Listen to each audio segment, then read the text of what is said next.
Akuko Uwa na njikọta mgbasa ozi.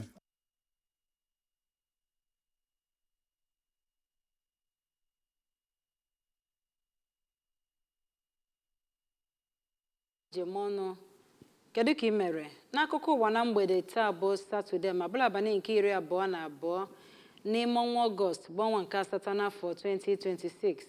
Ahịa zụrụ taa bụ Afọ na mbụ isiokwu ndị a ga-eme akụkọ ị ga-anụ.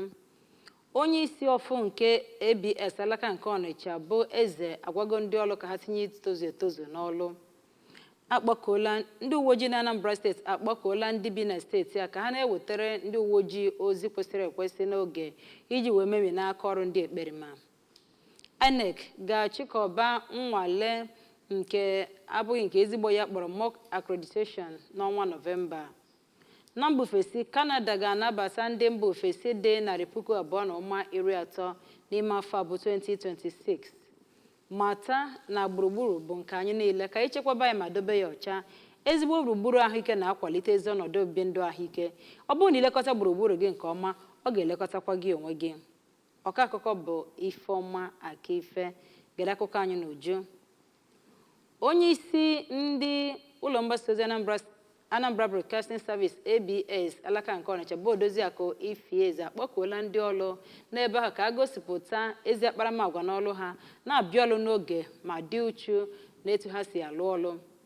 Ọ kpọrọ oku a n'oge nzukọ nke mbụ ya na ndị ọrụ n'ụlọ mgbasa ozi ABS Ọnịcha nwere ebe ọ nọrọ wee gụpụta ihe a tụrụ anya n'aka nakwa ebumnobi maka ya bụ ngalaba. Onye nta akụkọ ABS n'Ọnịcha bụ Amara Okoye kọrọ akụkọ a n'uju. Akụ Eze kwusiri ike na ọ dị mkpa ka ndị ọrụ na-erube isi mgbe ha na-arụ ọrụ ha ma kwuo na ịbịa ọrụ n'oge dị mkpa maka agamniru. Ọ gbakwunyere na ndị ọrụ kwesịrị inwe echiche na omume ọma n'ọrụ ha ma nabata ịlụkọ ọrụ ọnụ, na-ekwusi ike na ụtọ na ihe ịga nke ọma nke ABS Ọnịcha dabere n'itinye aka imekọ ihe ọnụ na nranye nke onye ọrụ ọbụla. N'ịkọwa mkpa ọ dị inwe ezi echiche n'ọrụ, ndị isi nchịkwa ABS Ọnịcha gụnyere onye isi news Oriakụ Miliam Chukwuma, onye isi programs Maazị Osi Nwachili, onye isi injiniarịn Maazị IG Ezekwesịrị na Commercial Officer Maazị Val Ogoejiofor. Omume dị mma n'ọrụ ga-akwalite nranye na ịrụkọ ọrụ ọnụ iji nweta ebumnuche nke ụlọ ọrụ ahụ. Site na ABS Ọnịcha, Amara Okoye n'akụkọ ụwa ABS.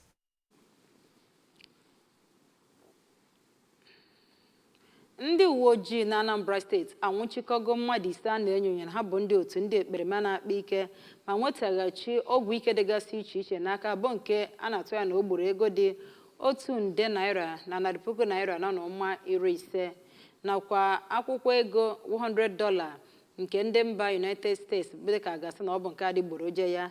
Eluru ọkụ latrik ha kwalikọrọ nakwa ego dị 100,000 naira 72 narị naira 5 na ụma 50.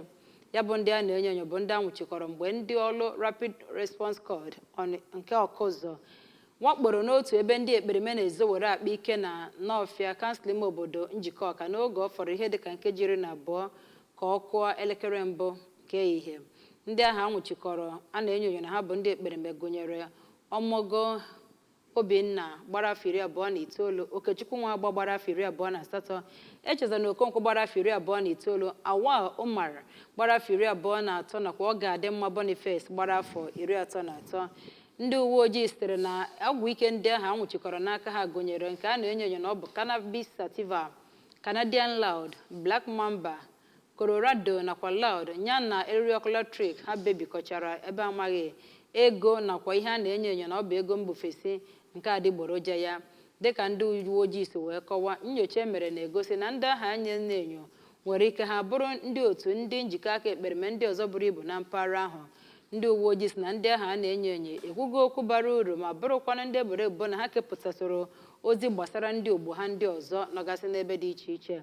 Kọmishọna ndị uwe ojii na steeti abụ CP Nnanna Ọjịama soro ije ozi na itozu etozu nke ha tinyere na ya bụ ije ozi ha ma nyezie ntụziaka ka emee nyocha miri emi ma bụrụkwa nke a ga-achịkọba n'ụzọ kwụ ọtọ na mbọ a na-agba ịnwụchikọ ndị ọzọ gbafere ọsọ ma fụkwa na onye ọbụla aka ya dị bụ onye a ga-ekpe ikpe. Ndị uwe ojii kpọkụrụ ndị bi na steeti a ka ha gaa n'ihu na-ekepụta ozi n'oge ma bụrụ ezi nke bụ eziokwu nye ndị ejensi nchekwa dịgasị iche iche mee ka amata na njikọ aka nke ọha obodo agago n'iru ịbụ nnukwute ihe na-enye aka n'iji wee buo agha megide mpụ na arụrụ ala metụtara ọgwụ ike, izuru ihe nakwa akparamagwa iko ndị ọzọ n'ime steeti a. Akụkọ ị na-anụ na-abịara n'onyonyo ABS telivishọn. Ka anyị na-aga n'iru, ụlọ ọrụ Independent National Electoral Commission INEC bụ ndị na-atụgharị ya bụ usoro gararasịrị were eji wee mee nhọpụta gọvanọ na Osun steeti ka ọ bụrụzie nnwale maka nhọpụta izugbe nke afọ 2027 dịka a ga-enwe nnwale akpọrọ mock accreditation n'ime ọnwa Nọvemba. Onye isi oche INEC bụ ọkammụta Josh Amopitan SAN mere ka amata na nke ahụ bụ nke a ga-agbasa usoro bimodal voter accreditation system BVAS wee mee nnwale dịka a na-ejikere maka ahụ nhọpụta na-abịa abịa. Princess Ekwi Ajidebe onye ọrụ anyị na Abuja bụ ya kọrọ akụkọ a ka o si gaa. Abalị 15 nke Ọgọst bụ gold standard. Ka ọ na-ekwu okwu ụbọchị Fraịde oge ọ nabatara onye High Commissioner Canada Maazị David Supro na onye nnọchite Conrad Adenoa Siftong Maazị Maurice Siprenka ka onyeisi INEC ọkammụta Josh Amopitan kwuru na ntụliaka gọvanọ Osun steeti nke emere n'abalị 15 nke Ọgọst bụ gold standard. Ya bụ ihe atụ ọma a ga-eji hazie ntụliaka ndị ọzọ. O kwuru na INEC na-eme ka teknụzụ ya si ike gụnye imepụta ngalaba artificial intelligence ma nwee mmekọ ndị mba ọzọ n'ebe gụnyere ihe gbasara ntụliaka nke onye ọbụla nwere ike isonye ozi ụgha na ntụliaka udo. High Commissioner Canada Maazị David Supro toro INEC maka mbọ ọ na-agba iji mee ntụliaka ziri ezi ma kwuo na Canada dị njikere inyere ya aka gụnyere nleba anya ntụliaka. INEC kwukwara na a ga-eme ntụliaka onyeisi ala na ndị omeiwu ma ọnwa Jenụwarị afọ ọzọ dị na mkpụrụ ụbọchị 16 ebe ntụliaka gọvanọ na ndị nnọchite na steeti ga-esote ma ọnwa Febụwarị 2027 dị na mkpụrụ ụbọchị 6 site na Abuja. Princess Ekwi Ajide, Akụkọ Ụwa, ABS. Princess Ekwi Ajide deme. Canada adịla njikere ịnabata ndị mba ofesi gadị ihe dịka 2,230 n'afọ 2026 bụ ndị ga-abịalụ ọrụ gụnyere ụmụafọ Naịjirịa na-achọ ehere ọrụ n'okpuru ama ya ọ kpọrọ Temporary Foreign Worker Program TFWP nakwa International Mobility Program IMP. Ọnụọgụ ndị ahụ gụnyere mmadụ ga-adị 60,000 bụ ndị ga-alụ ọrụ site na TFWP nakwa mmadụ ọzọ ga-adị 170,000 site na atụmatụ IMP n'okpuru atụmatụ akpọrọ Canada's 2026 Immigration Levels Plan.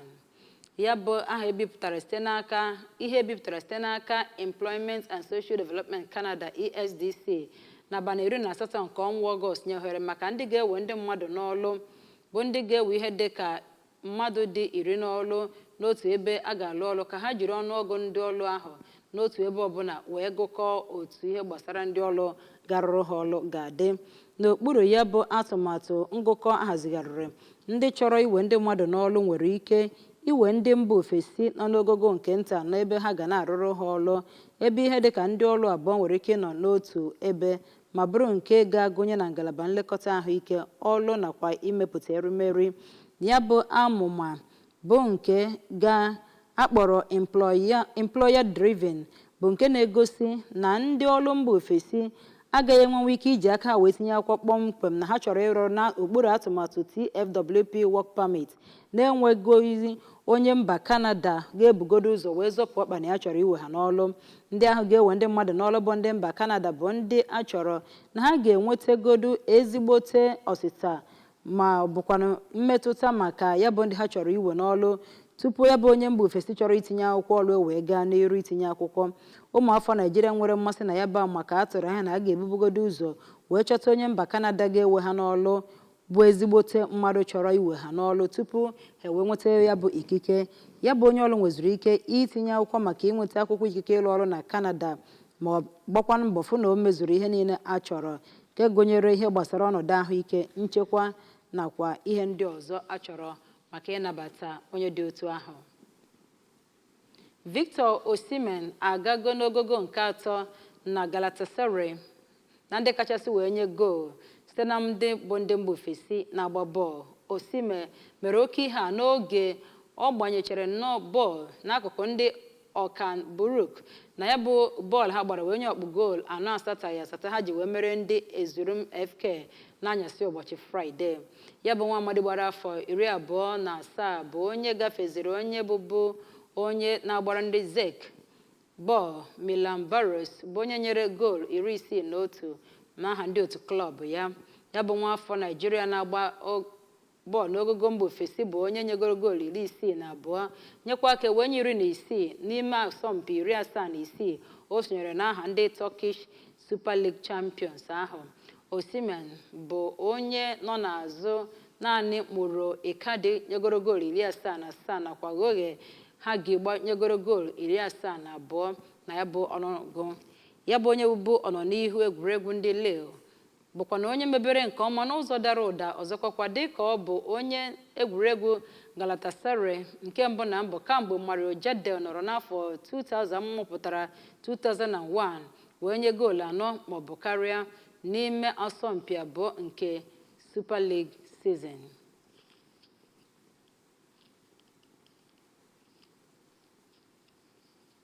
Cheta na ị nwere ike isonyere ABS n'akụkọ nakwa ihe mmemme ndị ọzọ anyị na-eme ebe ọ bụla ị nọ n'ụwa site n'ịbanye na webụsaịtị anyị na www.absradiotelevision.com.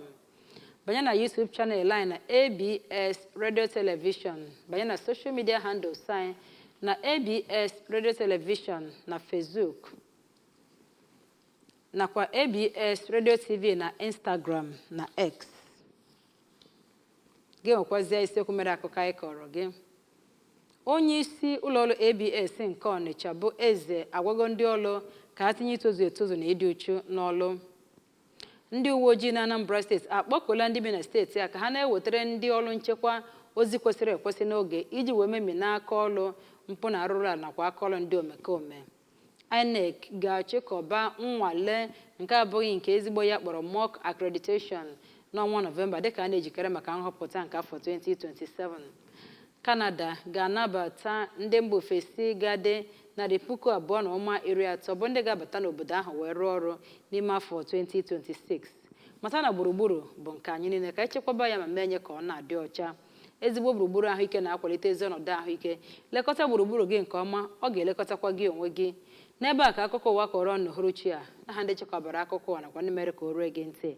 Abụ m Ifeọma Akife na-ekene gị maka ige anyị ntị na-asị gị ka chi foo rarụjụ.